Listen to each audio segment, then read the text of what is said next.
Luke 21. While Jesus was in the temple, he watched the rich people dropping their gifts in the collection box. Then a poor widow came by and dropped in 2 small coins. I tell you the truth, Jesus said, this poor widow has given more than all the rest of them, for they have given a tiny part of their surplus, but she, poor as she is, has given everything she had. Some of his disciples began talking about the majestic stonework of the temple and the memorial decorations on the walls.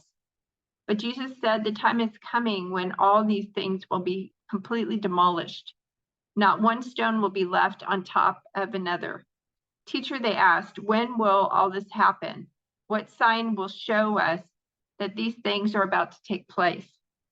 He replied, don't let anyone mislead you, for many will come in my name claiming, I am the Messiah, and saying, the time has come, but don't believe them. And when you hear of wars and insurrections, don't panic. Yes, these things must take place first, but the end won't follow immediately. Then he added, nation will go to war against nation and kingdom against kingdom. There will be great earthquakes, and there will be famines and plagues in many lands, and there will be terrifying things and great miraculous signs from heaven. But before all this occurs, there will be a time of great persecution. You will be dragged into synagogues and prisons, and you will stand trial before kings and governors because you are my followers. But this will be your opportunity to tell them about me. So don't worry in advance about how to answer the charges against you, for I will give you the right words and such wisdom that none of your opponents will be able to reply or refute you. Even those closest to you, your parents, brothers, relatives, and friends will betray you. They will even kill some of you, and everyone will hate you because you are my followers. But not a hair of your head will perish. By standing firm, you will win your souls. And when you see Jerusalem surrounded by armies, then you will know that the time of its destruction has arrived. Then those in Judea must flee to the hills. Those in Jerusalem must get out, and those out in the country should not return to the city.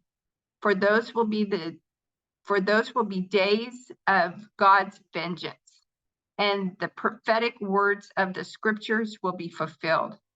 How terrible it will be for pregnant women and for nursing mothers in those days, for there will be disaster in the land and great anger against this people. They will be killed by the sword or sent away as captives to all the nations of the world. And Jerusalem will be trampled down by the Gentiles until the period of the Gentiles comes to an end. And there will be strange signs in the sun, moon, and stars. And here on earth, the nations will be in turmoil, perplexed by the roaring seas and strange tides. People will be terrified at what they see coming upon the earth, for the powers in the heavens will be shaken. Then everyone will see the Son of Man coming on a cloud with power and great glory. So when all these things begin to happen, stand and look up, for your salvation is near. Then he gave them this illustration. Notice the fig tree or any other tree. When the leaves come out, you know without being told that summer is near. In the same way, when you see all these things taking place, you can know that the kingdom of God is near. I tell you the truth, this generation will not pass from the scene until all these things have taken place. Heaven and earth will disappear, but my words will never disappear. Watch out. Don't let your hearts be dulled by carousing and drunkenness and by the worries of this life.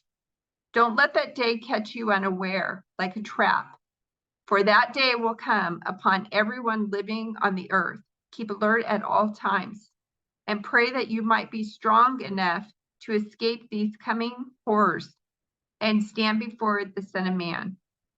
Every day, Jesus went to the temple to teach, and each evening he returned to spend the night on the Mount of Olives. The crowds gathered at the temple early each morning to hear him.